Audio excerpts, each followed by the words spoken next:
चलिए ध्यान दीजिए, आज हम लोग पढ़ेंगे adjoint of M square matrix.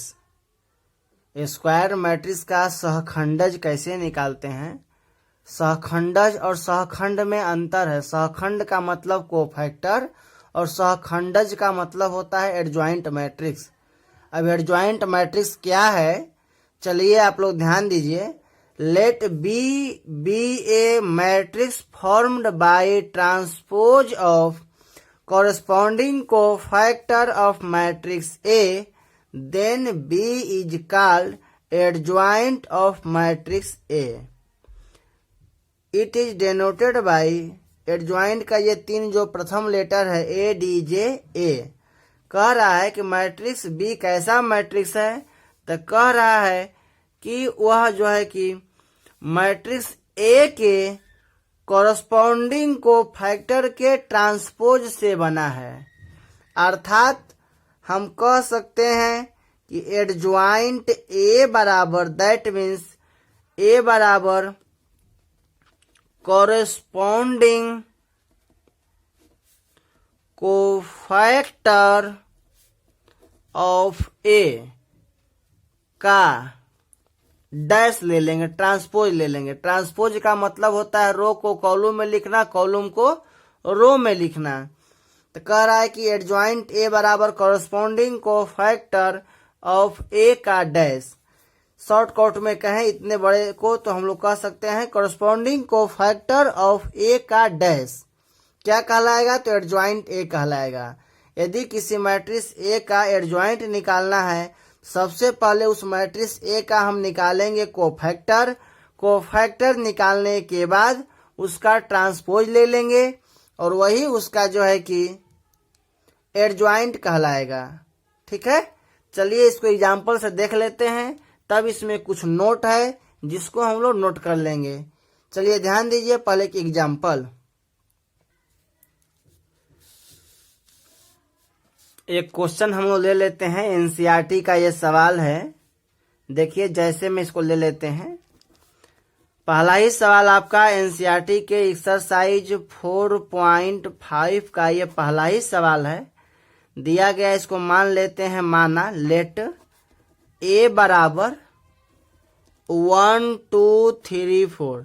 देखिए इसका निकालना है एडजॉइंट ए, इसका निकालना है एडजॉइंट ए निकालना है। तो सबसे पहले तो हम डिटर्मिनेंट ए लिखेंगे।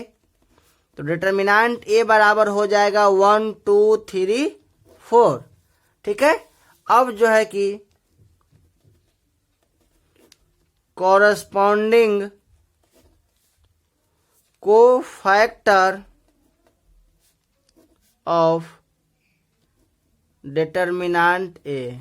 ठीक है, डिटर्मिनेंट ए का कॉरस्पॉन्डिंग कोफैक्टर लिख लेंगे।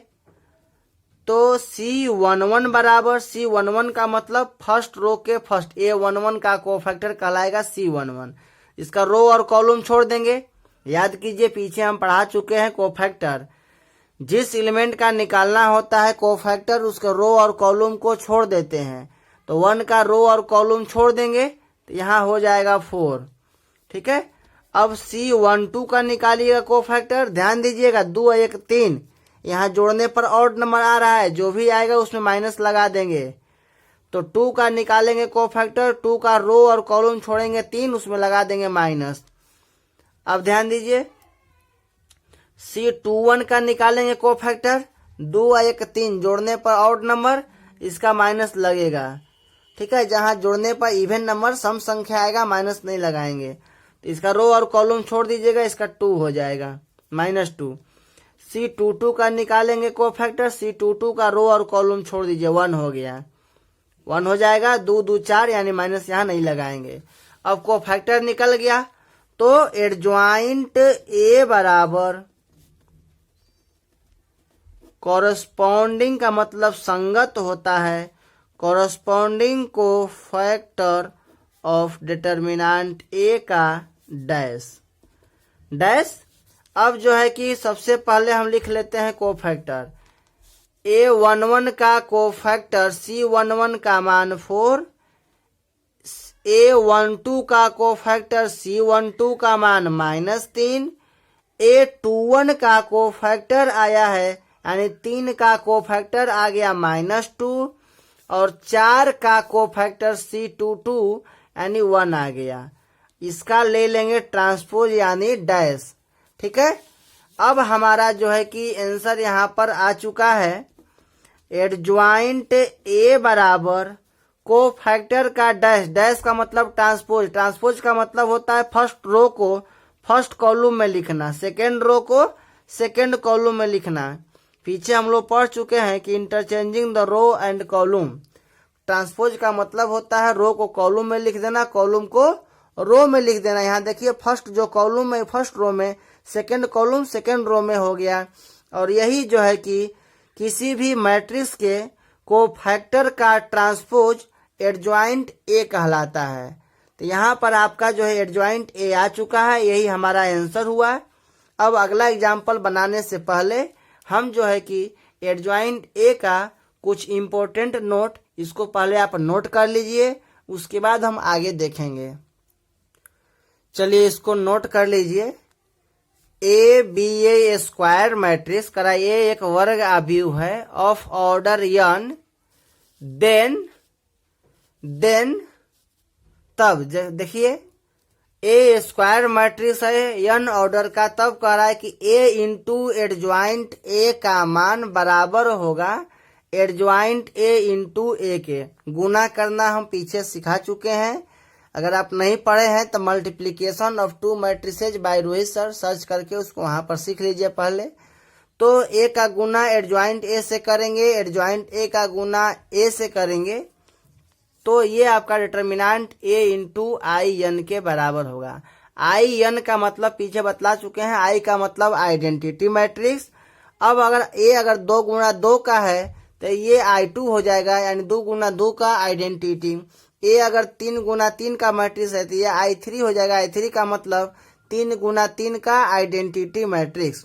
ठीक है, तो आई एन को आप आई भी लिख सकते हैं, डिटर्मिनेंट ए इंटू आई। इसको आगे एनसीईआरटी में प्रूफ करना है, हम प्रूफ करेंगे वहां पर।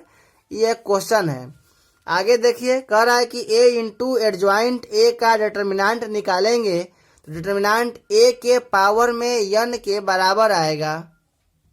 ए इंटू एडज्वाइंट ए का डिटर्मिनेंट ए के पावर में n के बराबर आएगा। ठीक है, इसको याद रखेंगे। और सबसे इम्पोर्टेंट नोट है नोट नंबर 3, कह रहा है कि डिटर्मिनेंट ए का मान यदि 0 के बराबर न हो देन तब एडज्वाइंट ए का डिटर्मिनेंट ए के पावर में n-1 के बराबर आएगा। ये क्वेश्चन एग्जाम में 2 से 3 बार आ चुका है बिहार बोर्ड में। ठीक है, तो इसको ध्यान दीजिएगा। एडज्वाइंट ए का डिटर्मिनेंट ए के पावर में n-1 के बराबर होगा। जैसे आपको दे दिया जाए कि डिटर्मिनेंट ए का वैल्यू जो है कि 10 है, डिटर्मिनेंट ए का वैल्यू 10 है, तो एडज्वाइंट ए के डिटर्मिनेंट का मान क्या होगा यदि ए का ऑर्डर 3 गुना 3 है। तो हम कहेंगे कि डिटर्मिनेंट ऑफ एडज्वाइंट ए बराबर डिटर्मिनेंट ए के पावर में n-1, यहाँ ऑर्डर 3 है तो 3-1, तो 3 में से जगह 2, डिटर्मिनेंट ए का स्क्वायर हो जाएगा। इसका मान 10 है, 10 का स्क्वायर यानी 100, यानी एडज्वाइंट ए के डिटर्मिनेंट का मान कितना हो जाएगा, 100 हो जाएगा। तो इसको आप याद रखिएगा। एडज्वाइंट ए का डिटर्मिनेंट जो है कि डिटर्मिनेंट ए के पावर में n-1 के बराबर होता है।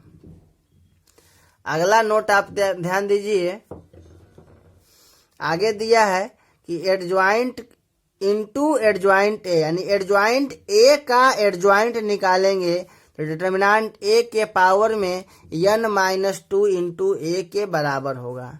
ठीक है, अब आगे है एडज्वाइंट ए का डिटर्मिनेंट लेंगे, यहाँ मैट्रिक्स के फॉर्म में है, डिटर्मिनेंट लेंगे तो कह रहा डिटर्मिनेंट ए इंटू पावर में n-1 का स्क्वायर के बराबर होगा।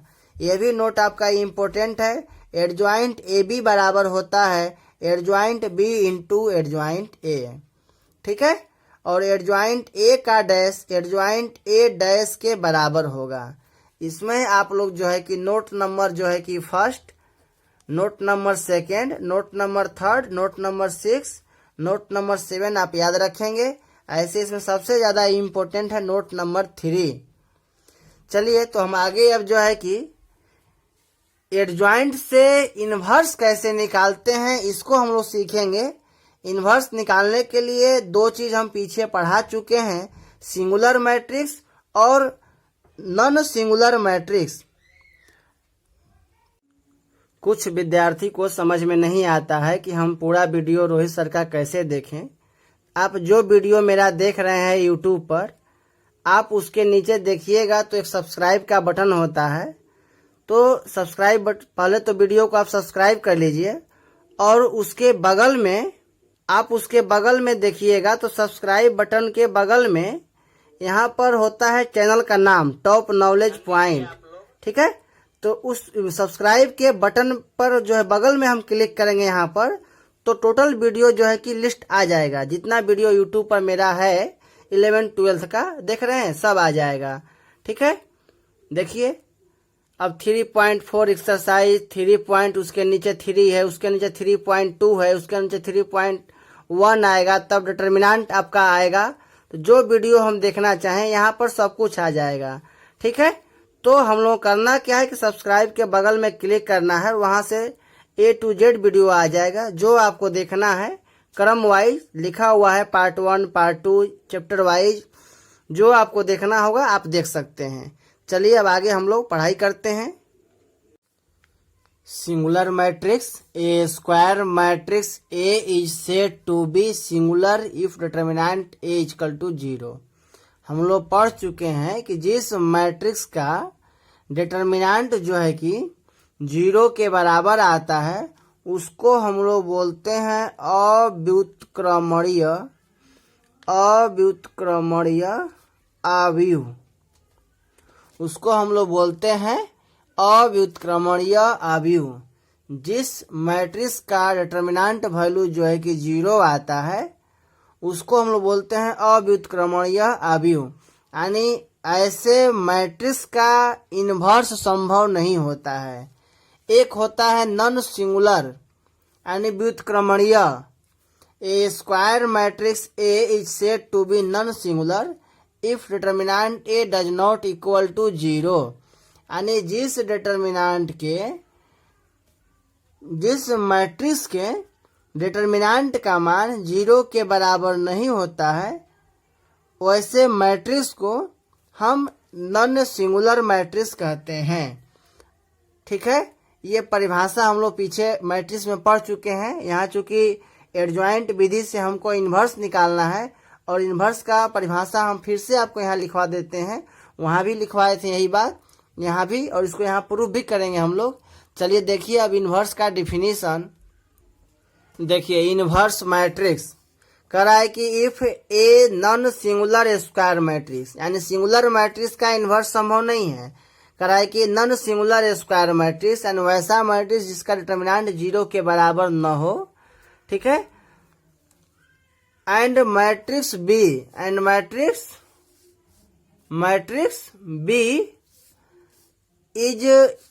Is inverse of matrix A. Then हम लोग पीछे पढ़ चुके थे कि एक मैट्रिक्स ए दूसरा मैट्रिक्स बी, अगर यह एक दूसरे का इनवर्स होगा तो ए का गुना बी से करेंगे तो आइडेंटिटी आएगा, आई आएगा। तो कह रहे हैं कि यहाँ पर जो है कि ए नॉन सिंगुलर मैट्रिक्स है और बी उसका इनवर्स है। यह तभी संभव है जब ए गुना बी का मान आई होगा, आइडेंटिटी होगा। और अभी आप पढ़े हैं कि ए इंटू एडजॉइंट ए बराबर डिटर्मिनेंट ए इंटू आई होता है, जस्ट पढ़े अभी। तो ए बी बराबर आई के स्थान पर यहाँ से आई का मान निकालिएगा तो ए इंटू एडजॉइंट ए, ये बटा में आएगा तो ए इंटू एडजॉइंट ए बटा में डिटर्मिनेंट ए, ठीक है। अब जो है कि हम लोग मल्टीप्लाई कर देते हैं by A inverse in both side, दोनों तरफ जो है कि ए इनवर्स से हम गुना कर देते हैं। देखिए तो ए इनवर्स से गुना कीजिएगा तो ए इनवर्स ए बी, इधर ए इनवर्स से गुना करेंगे A inverse A adjoint A बटा डिटर्मिनेंट ए, गुना कर दिए। अब आप पढ़े हैं ए इनवर्स ए का गुना करेंगे तो ए इनवर्स ए यहाँ पर आइडेंटिटी हो जाएगा। और हम लोग पढ़ चुके हैं कि आई का गुना बी में करेंगे तो बी आएगा, यानी आइडेंटिटी मैट्रिक्स का किसी मैट्रिक्स से गुना करते हैं तो बी ही रह जाएगा। उसमें जैसे 100 गुना 1 1 हो, 100 गुना 1 जो है कि 100 ही होता है, 10 गुना 1 10 ही होता है, यानी आई 1 से गुना करने से कोई फर्क नहीं पड़ता। उसी प्रकार मैट्रिक्स में आइडेंटिटी मैट्रिक्स से गुना करने से कोई फर्क नहीं पड़ता, यानी आई गुना ए आपका ए होगा, ए गुना आई आपका ए होगा। तो यहाँ पर ए इनवर्स का गुना ए से करेंगे तो ये रिजल्ट देगा आपको आइडेंटिटी आई, ठीक है, आई देगा, ठीक है। तो यहाँ पर ये आई होगा और आई गुना बी बी हो जाएगा। उसी प्रकार ए इनवर्स ए यहाँ पर आई होगा, आई हो जाएगा, और आई गुना एडजॉइंट मैट्रिक्स आई से गुना करें कोई फर्क नहीं, ये आ जाएगा, यानी बी बराबर आपका आ गया एडजॉइंट ए बटा में डिटर्मिनेंट ए। और बी जो है कि ऊपर में मान चुके हैं कि बी इज द इनवर्स, यहाँ पर आप मान चुके हैं कि matrix B is the inverse of matrix A, यानी ए गुना बी बराबर आई है, ए मैट्रिक्स है तो बी उसका इनवर्स का लाएगा, तभी ए गुना बी बराबर आई होगा। तो यहाँ पर बी ए इनवर्स के बराबर है, इसलिए बी बराबर ए इनवर्स, यानी कि ये आपका जो है कि यहाँ पर ए इनवर्स बराबर आ गया फार्मूला एडजॉइंट ए बटा में डिटर्मिनेंट ए।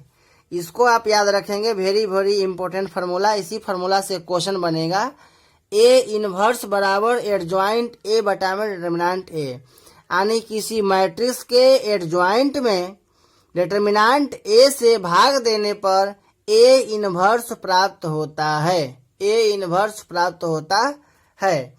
चलिए यहाँ पर नोट में याद रखिएगा कि ए बी का inverse B inverse A inverse के बराबर होता है, बी पहले ए बाद में, और ए के इनवर्स का डैश ए डैश के इनवर्स के बराबर होगा, ठीक है। तो आइए इस पर हम लोग क्वेश्चन देखते हैं। देखिए एक प्रश्न लिए हैं हम, इस मैट्रिक्स का हमको जो है कि इनवर्स निकालना है, और ये क्वेश्चन हम लिए हैं एक्सरसाइज 3.4 एनसीईआरटी का 3.4 का क्वेश्चन नंबर 17वां। इस क्वेश्चन को हम लोग जो है कि इनवर्स निकाल चुके हैं एलिमेंट्री रो ट्रांसफॉर्मेशन विधि से, और उस विधि से जो इनवर्स आया था आंसर, इस विधि से भी वही आंसर आएगा। इसलिए इस क्वेश्चन को हम लोग बना के देखते हैं एडजॉइंट विधि से, और देखते हैं आंसर वही आता है कि नहीं आता है। अगर आ जाएगा तो हम ये मानेंगे कि इस क्वेश्चन को हम लोग दो तरीका से बना सकते हैं, लेकिन एग्जाम में यदि एलिमेंट्री रो ट्रांसफॉर्मेशन विधि से पूछा जाएगा तो इसको एलिमेंट्री रो ट्रांसफॉर्मेशन विधि से बनाएंगे, और अगर एडजॉइंट विधि से पूछा जाए तो एडजॉइंट विधि से बनाएंगे, तभी नंबर मिलेगा। तो चलिए इस क्वेश्चन को बनाते हैं। इस क्वेश्चन का हम इनवर्स निकालेंगे जो है कि एडजॉइंट विधि से। सबसे पहले हम एडजॉइंट निकालना सीखेंगे, यानी इसका एडजॉइंट निकालेंगे, ठीक है। आइए, और हम लोग फार्मूला पढ़े हैं ए इनवर्स बराबर एडजॉइंट ए बटा में डिटर्मिनेंट ए। अब हम लोग को सबसे पहला चीज की ये जानना है कि ए इनवर्स तभी संभव है जब डिटर्मिनेंट ए का वैल्यू 0 नहीं आएगा, यानी मैट्रिक्स जो है कि नॉन सिंगुलर होगा। इसीलिए ऊपर में पढ़ाया गया कि मैट्रिक्स नॉन सिंगुलर होना चाहिए। सबसे पहले हम इसका डिटर्मिनेंट का मान निकालेंगे और चेक करेंगे मैट्रिक्स सिंगुलर है कि नॉन सिंगुलर, क्योंकि अगर सिंगुलर हो जाएगा, डिटर्मिनेंट का मान जब 0 हो जाएगा तो कुछ भी बटा में 0 अनडिफाइंड हो जाएगा, यानी उसका इनवर्स संभव नहीं है। तो चलिए सबसे पहले हम निकालते हैं इसके डिटर्मिनेंट का मान। डिटर्मिनेंट ए बराबर 250,011 -103। अब इसका निकाल देते हैं डिटर्मिनेंट का वैल्यू। तो डिटर्मिनेंट ए बराबर 2 को पकड़ेंगे, 2 का रो और कॉलम छोड़ देंगे, 3 गुना 1 3 -0 और प्लस के बाद -5, 5 का रो और कॉलम छोड़ दीजिए, 3 गुना 0 0 और 0, ये आपका माइनस माइनस प्लस 1 हो जाएगा। तो 3 दूना के 6 और 5 गुना 1 ये -5, आपका 1 आ गया। चलिए ये बराबर नहीं है 0, इसलिए ए इनवर्स एग्जिस्ट, यानी ए इनवर्स संभव है। अब जब संभव है तो हम सबसे पहले कोफैक्टर निकालेंगे।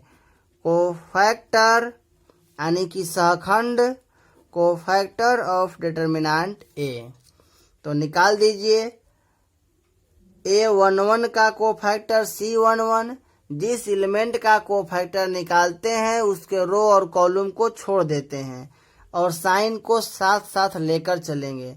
C11 का 1 यहाँ पर 2 पॉजिटिव आएगा।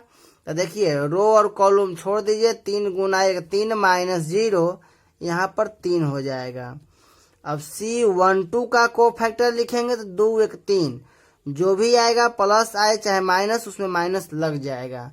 ठीक है, तो यहाँ पर अब निकाल लीजिए A12 यानी 0 का कोफैक्टर। 0 का रो छोड़ कॉलम छोड़िए, रो छोड़िए। 5 तिहाई 15 में से 0 जाएगा, 15 में से 0 जाएगा, यहाँ पर हो गया आपका -15। अब निकाल लेते हैं C13 का फर्स्ट रो के थर्ड कॉलम का, यानी कि -1 का कोफैक्टर। -1 का कॉलम छोड़िए, रो छोड़िए। 5 गुना 1 5 में से 0 जाएगा, ये आपका 5 हो जाएगा। 3 1 4, यानी यहाँ पर इवन नंबर है, सम संख्या पॉजिटिव रहेगा। अब जो है कि 5 का निकालिए कोफैक्टर। देखिए 5 का निकालेंगे कोफैक्टर। 5 का जो है कि रो और कॉलम छोड़ दीजिए, यानी C21 का, तो यहाँ पर माइनस पहले लगा देंगे। अब C21 का निकालेंगे कोफैक्टर, इसका रो जो है कॉलम छोड़िए, रो छोड़िए। 3 गुना 0 0, और ये माइनस माइनस +1। ठीक है, तो 0 ये +1, यहाँ माइनस पहले से लगा है तो -1 हो जाएगा। देखिए C22 का मान निकाल लिए। C23 का मान निकालिएगा तो C23 यानी कि सेकेंड रो के थर्ड कॉलम यानी 0 का निकालना है। तो 0 के रो को छोड़ दीजिए, कॉलम को छोड़ दीजिए। 2 गुना 1 आपका 2, 2 में से 0 जाएगा, तो 2 में से 0 जाएगा 2, और यहाँ पर और नंबर है तो माइनस लगेगा तो -2। ठीक है, अब चलिए 0 1 3 का निकालना है। तो C31 का निकालेंगे। तो C31 का निकालिएगा तो 0 का कॉलम छोड़िए और रो छोड़िए। तो 0 गुना 0 0, और माइनस -1, ये +1 हो जाएगा तो +1। ठीक है, अब निकालेंगे C32 का, तो माइनस लगेगा चाहे जो कुछ भी आवे। तो 1 का आप जो है कि कॉलम छोड़िए, रो छोड़िए। 2 गुना 0, ये 0, और माइनस माइनस ये आपका +5, और यहाँ पर जो है कि माइनस लगेगा तो -5 हो जाएगा। C33 का मान निकालेंगे। C33 का मान निकाल दीजिए, यानी कि 3 का आप रो छोड़िए, कॉलम छोड़िए। 2 गुना 1 2, 2 में से ये 0 घटेगा तो 2 आएगा, तो 2 आएगा, 2 यहाँ नोट कर लेते हैं। अब हम लोग को लिखना क्या है, तो एडजॉइंट ए। हम लोग पढ़े हैं, याद कीजिए, एडजॉइंट ए बराबर कॉरेस्पॉन्डिंग कोफैक्टर ऑफ डिटर्मिनेंट ए का डैश लेना है। डैश का मतलब रो को कॉलम में, कॉलम को रो में चेंज कर देना है। सबसे पहले यहाँ लिखते हैं कोफैक्टर। तो पहला कोफैक्टर है 3 -15 5 -1 6 -2 1 -5 2, और इसका डैश लेना है। डैश का मतलब होता है रो को कॉलम में लिखना, कॉलम को रो में लिखना। ठीक है, तो फर्स्ट रो को हम लिखते हैं फर्स्ट कॉलम में, सेकेंड रो को सेकेंड कॉलम में, और थर्ड रो को थर्ड कॉलम में। ये हो गया हम लोग का जो है कि एडजॉइंट ए का वैल्यू। अब हम लोग पढ़े हैं ए इनवर्स बराबर एडजॉइंट ए बटा में डिटर्मिनेंट ए, यही पढ़े हैं। अब जो है कि मान रख दीजिए ए इनवर्स बराबर 1 में डिटर्मिनेंट ए, तो 1 में डिटर्मिनेंट ए का वैल्यू आपका आया हुआ है 1, तो 1/1 और एडजॉइंट ए का मान हो जाएगा 3 -1 1 -15 6 -5 5 -2 2। चलिए देखिए, एक में एक से भाग दें कोई फर्क नहीं पड़ेगा, यानी आपका जो है कि यही आंसर हो गया। अब आप जो है कि इन्वर्स 3.4 में जो इन्वर्स का क्वेश्चन बनाए थे, क्वेश्चन नंबर 17, ए बराबर आईए विधि से यानी एलिमेंट्री रो ट्रांसफॉर्मेशन विधि से आप मिला लीजिए कि उस विधि से और इस विधि से दोनों से आपका आंसर जो है कि सेम आया है कि नहीं आया है, बिल्कुल सेम आना चाहिए। यही आपका आंसर हो गया ए इनवर्स। तो ये हो गया एडजॉइंट विधि से। आपने इस क्वेश्चन में एडजॉइंट निकालना भी सीखा और इनवर्स निकालना भी सीखा। अब आइए एक क्वेश्चन हम बनाते हैं एक्सरसाइज 4.5 का, उसके बाद इस वीडियो को समाप्त करेंगे और अगले जो वीडियो में बनाएंगे उसमें जो है एक्सरसाइज 4.5 का टोटल सॉल्यूशन होगा। देखिए एक्सरसाइज 4.5 का क्वेश्चन नंबर जो है कि हम 9 लिए हैं, इसको हम बना देते हैं। इसके बाद 4.5 का कुछ क्वेश्चन आप बनाइएगा। अगले वीडियो में 4.5 का हम सॉल्यूशन करेंगे। चलिए तो इसको बनाते हैं। हम लोग पढ़ चुके हैं कि ए इनवर्स बराबर होता है एडजॉइंट ए बटा में डिटर्मिनेंट ए। सबसे पहले तो हमको डिटर्मिनेंट ए निकालना है, क्योंकि अगर ये 0 आ जाएगा तब तो काम ही समाप्त हो गया, यानी हमको इन्वर्स नहीं निकालना है, क्योंकि इन्वर्स संभव नहीं होगा, क्योंकि कुछ भी बटा में 0 अनडिफाइंड हो जाएगा। इसलिए सबसे पहले डिटर्मिनेंट ए निकालेंगे और चेक करेंगे डिटर्मिनेंट मैट्रिक्स जो है कि सिंगुलर है या नॉन सिंगुलर। ठीक है, यदि सिंगुलर है तो इन्वर्स संभव नहीं है, नॉन सिंगुलर है तब आपका इन्वर्स संभव है। तो आइए चेक करते हैं इसके डिटर्मिनेंट का मान क्या आ रहा है। ये आपका हो गया। अब जो है कि 2 को पकड़ेंगे तो 2 के रो और कॉलम को छोड़ देंगे। ये -1 -0 प्लस के बाद -1 कॉलम छोड़िए रो छोड़िए, 4 गुना 1 4 -0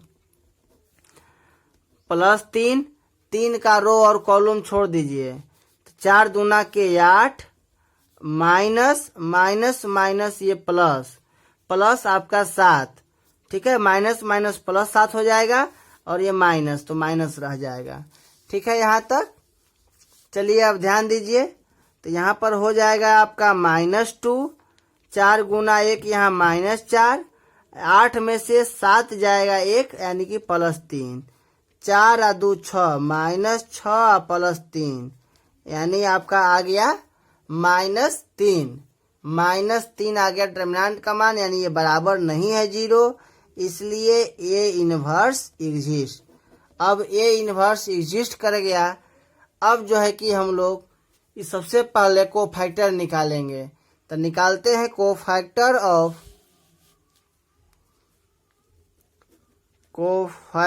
ऑफ डिटर्मिनेंट ए।